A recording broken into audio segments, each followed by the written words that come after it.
Hi friends, this is Meena. Welcome back to Meena styles. ఈరోజైతే బియ్యం కలుపుతున్నా. ఇది చిత్తారమ్మ కోసం. చిత్తారమ్మ గుడి కాడ ప్రతి ఇయర్ మేము జాతర అయ్యే టైంలో బియ్యం పూస్తాం. అయితే ఈ ఇయర్ కూడా ఇంకా 25th స్టార్ట్ అయింది. ఈ ఇయర్ కొంచెం లేట్ స్టార్ట్ అయింది జాతర. మేమైతే 27th రోజు బియ్యం పోస్తున్నాం. మంగళవారం అమ్మవారికి ఇష్టమైన రోజు కలిసింది. ఈరోజు నాకు డ్యూటీ కూడా లేదు, లీవ్ ఉంది కదా, అందుకే వెళ్ళి పోసేసి వద్దామని ఇంకా బియ్యం అయితే కలుపుతున్నాం. ప్రతిసారి మా అత్తమ్మ పోసేది, ఇంకా మా అత్తమ్మ చేసేవి నాకు వీలైనంత మట్టుకు ఆమె చేసేవన్నీ అయితే మ్యాక్సిమం కవర్ చేస్తున్నాను. ఆమె అమ్మవార్లు అంటే ఆమెకు చాలా ఇష్టం. ఆమె ఏ అమ్మవారి దగ్గరికి వెళ్ళినా ఆమెకు తోచినంత నార్మల్ చీర అయినా ఎట్లయినా పెట్టైనా సరే బియ్యం పోసి మంచి నిండుగా వచ్చేది ప్రతిసారి, గాజులు అన్నీ పెట్టి. ఇంకా నేను కూడా అలాగే నా పెళ్ళైనప్పటి నుంచి మా అత్తమ్మ చేసింది, మా అత్తమ్మని ఫాలో అవుతూ నేను కూడా చేస్తాను. ఇంతవరకు అయితే చేస్తున్నాను. తర్వాత అమ్మవారి దయ, అమ్మవారు చేయించుకుంటే చేస్తాను. మనం ఎంత వాళ్ళం చేయడానికి, ఆ అమ్మవారు మన చేతులతో చేయిస్తుంది అంతే. ఆమెకు అమ్మవారు ఎంత ఇష్టమో నేను ఈ ఫ్యామిలీలోకి వచ్చిన తర్వాత నాకు కూడా అమ్మవార్ల పైన ఇష్టం వచ్చేసింది. అందుకే దేవీ నవరాత్రులు చేస్తున్నా, వారాహి అమ్మ పూజ చేస్తున్నా. అసలు ఏది చేసినా అది అమ్మవారి దయ మనపై నుండి, ఆ అమ్మవారే మనతో చేయించుకుంటుంది అనుకుంటా నేనైతే. మా అమ్మమ్మ వాళ్ళు, మా అమ్మ వాళ్ళు అందరూ అలానే అంటారు. అసలు ఫస్ట్ నార్మల్గా ఏదో ఒక థర్స్డే, సాటర్డే అట్లా ఫాస్టింగ్ ఉండి వదిలేసేదాన్ని. ఇంకా దేవుళ్ళని అంత ఇష్టంగా మొక్కేదాన్ని కానీ అంత ఇష్టంగా మొక్కేవాడిని కాదు. ఇప్పుడైతే అమ్మవార్లు అంటే చాలా ఇష్టం ఉంది. చాలా ఆమె చేసిన తర్వాత ఇంక మనం ఒక ఫ్యామిలీకి వెళ్తే ఆ ఫ్యామిలీయో మనకు అలవాట్లు వస్తాయి అన్నట్టు, దానికైతే ఎగ్జాంపుల్ నేనే. ఇక్కడికి వచ్చే వరకు అమ్మవారి పైన అంత ఉండేది కాదు నాకు.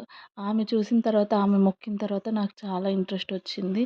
చాలా ఇష్టం పెరిగింది అమ్మవార్ల పైన. అందరూ అంటారు ఆమె చేసి ఆమెకి ఏం బాగాలేదు, ఆమె అలా ఆఫ్ అర్ధాయుషుతోనే అదైపోయింది, నువ్వెందుకు ఆమెను ఫాలో అవుతున్నావు, అలా వద్దు అది ఇది అనేసి అంటారు. కానీ ఆమె అలా అయినా ఇంకా పెద్ద టెన్షన్స్ పడి ఎట్లా అట్లా కాకుండా మంచిగా ఉన్నంత రోజులు మంచిగా ఉండి, అందరితో మంచిగా ఉండి వెళ్ళిపోయింది. ఆమె రాత అక్కడి వరకే ఉందనుకుంటాం, అంతేగాని ఇంకా ఆమె అమ్మవారే నిలబెట్టిందేమో. ఆమె ఇంకా ఎన్ని కష్టాలు పడి అది అయ్యేది ఉండేనో అక్కడి వరకు ఆపేసి హ్యాపీగా ఆమెను వెళ్ళనిచ్చింది. ఆడికే హ్యాపీ. ఇంకా ఆమె ఉంటే బాగుండేది, కానీ ఇంకా మనం ఏం చేయలేం, మన చేతుల్లో ఏముంది. ఇంకా ఆమెకైతే అమ్మవారు ఇష్టం. ఆమెతో పాటు నేను ఆ ఇంట్లోకి వచ్చిన నుంచి నాకు కూడా ఎల్లమ్మ తల్లి మా ఇంటి దేవత.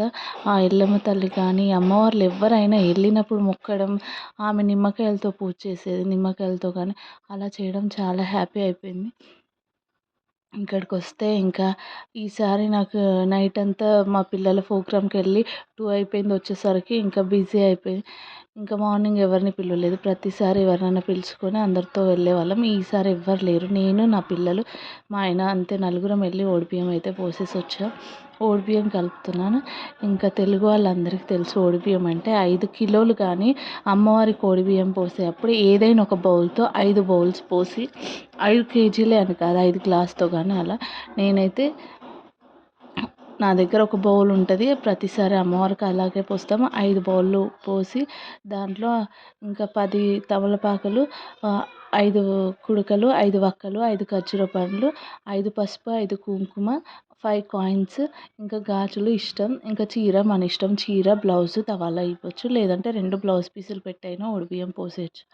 నేను ఒక చీర తీసుకున్నాను, ఇంట్లో లేవు. ఇంకా వెళ్తూ దారిలో చీర, బ్లౌజ్ పీస్, ఒక టవలా తీసుకొని వెళ్ళిపోయాను. ఇంకా అసలు హ్యాపీగా అనిపించింది. ఎంత లేట్ అవుతుందో దర్శనం, అస్సలు నాకు ఓపికే లేదు. నా ఫేస్ చూస్తే అర్థమైపోతుంది. చాలా నీరసంగా నైట్ 2కి పడుకొని మార్నింగ్ 9కి లేసాను, కానీ అస్సలు నిద్ర సరిపోలేదు. అసలు హెడేక్ వస్తుంది. నేను వెళ్ళి వస్తాను, మళ్ళీ ఫుల్ ఎండ వస్తుంది, ఎలా వస్తాను అనుకున్నాను. కానీ అమ్మవారి దయ ఏంటో కానీ వెళ్ళగానే అసలు జనాలే లేరు. తొందరగా బియ్యం పోసేసి ఇంకా గర్భగుడిలో అమ్మవారి దర్శనం చేసుకొని వస్తుంటే అమ్మవారిని డెకరేషన్ చేశారు. అసలు నాకు రావాలనిపించట్లేదు, ఎంత బాగుందో చూస్తుంటే కాడొచ్చినట్టు. అమ్మవారి డెకరేషన్ అయితే చాలా బాగా నచ్చింది. అమ్మవారి దగ్గర అలా కొద్దిసేపు స్పెండ్ చేసి ఆ గుడిలో చాలా చల్లగా కూల్గా బాగా అనిపించింది. ఇంకో హాఫ్ అన్ అవర్ 1 అవర్ వరకు అక్కడే కూర్చున్నాను నేను. వెళ్దాం అంటే కూడా ఆగండి అని కూర్చొని ఇంకా 1 అవర్ తర్వాత బయటకు వచ్చి అట్లా పిల్లలు అవి షాపింగ్ అంటే కట్టే జాతరలో ఏదో ఒకటి తీసుకుంటాం ప్రతి ఇయర్. ఇంట్లోకి తీసుకుంటాం కానీ ఈసారి ఏం తీసుకోలేదు. హరీ బరీ ఇంకా ఎండ బాగా కొడుతుంది. నాకు ఓపిక లేదు. పిల్లలకి అవి కొనిచ్చి ఏదో ఒక బ్యాగ్ అట్లా తీసుకొని వచ్చేసినాం మేము. ఈ వ్లాగ్ ఇంతే. ఈ వ్లాగ్ అందరికీ నచ్చిందని అనుకుంటున్నాను. Thank you for watching. Don't forget subscribe my channel. Thank you for watching. Bye friends.